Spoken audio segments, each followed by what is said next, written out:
पुनः हाथ में चावल पुष्प ले लें। अथ श्री स्कंद पुराणे रेवाखंडे वर्णित सत्यव्रत कथायाम चतुर्थ अध्याय प्रारंभ होता है। यात्रां तु कर्तवानम साधु मंगलयान पूर्विकाम ब्राह्मणेभ्यो धनम दत्त्वा तथम तु नगरमेवो। सूत जी महाराज कहते हैं कि साधु ने मंगलाचरण किया, नगर के लिए चल पड़ा। साधु के कुछ दूर जाने पर भगवान नारायण ने सत्यता की परीक्षा के विषय में जानने के लिए एक दंडी बणिक का रूप भगवान ने धारण किया और बणिक से भगवान ने पूछा, तुम्हारी नाव में क्या भरा हुआ है?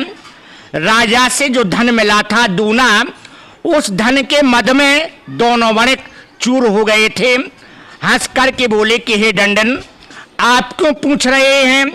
क्या द्रव्य लेने की इच्छा है? हमारी नौकाओं में लता पत्ते आदि भरे पड़े हैं।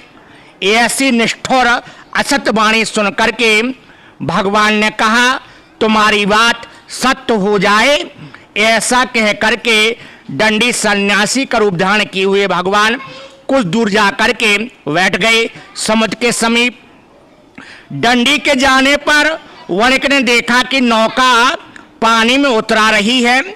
पास में जाकर के देखा, नाव में लता पत्ते देख करके वणिक को मूर्छा आ गई, पृथ्वी पर गिर पड़ा। जब मूर्छा खुली, रोता है, शोक करता है। उसके दामाद ने कहा, आप कदापि शोक ना करें, ये दंडी भगवान का श्राप है, हम उनकी शरण में चलें तब इच्छाओं की पूर्ति होगी। सुनकर के वणिक रोता हुआ विलाप करता हुआ दंडी भगवान के पास आया। दंडी को बार बार प्रणाम किया।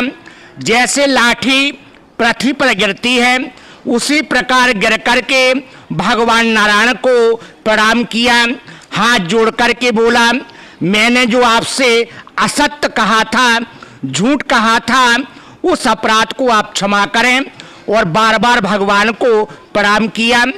प्रणाम करता हुआ बोला कि महाराज, आपके रूप से देवतागण आपकी माया से मोहित हो जाते हैं, तो मुझ जैसा एक साधारण प्राणी, एक अज्ञानी, एक मैं मूर्ख खलकामी, ऐसा प्राणी भला आपको कैसे पहचान सकता था?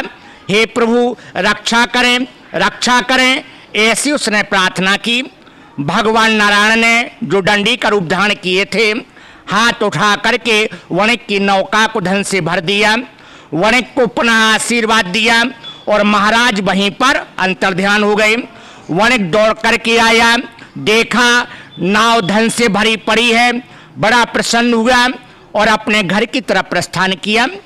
एक सेवक को नगर में समाचार देने के लिए भेज दिया।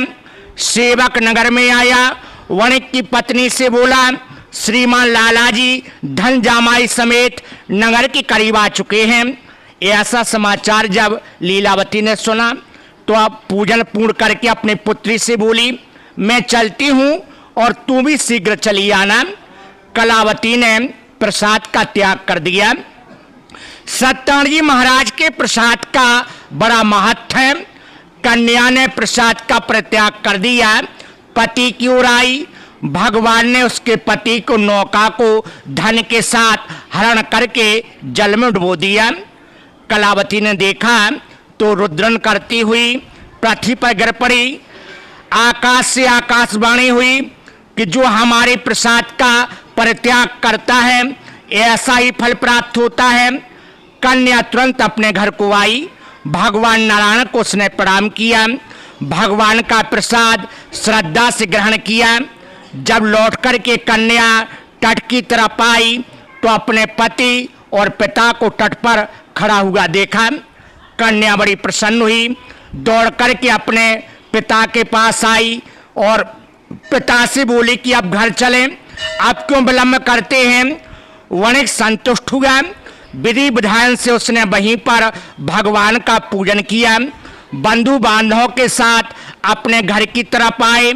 पूर्णमासी संक्रांति को भगवान नारायण का पूजन करके इसी संसार में सुख भोग करने के बाद भगवान के परम धाम को प्राप्त हुए। ओम नमो भगवते वासुदेवाय। चतुर्थ अध्याय समाप्त। प्रेम से बोले सतदेव जी महाराज की जय।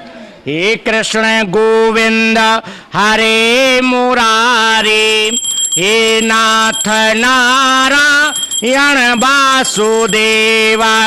ओम श्री कृष्णाय वयं नमः। पुनः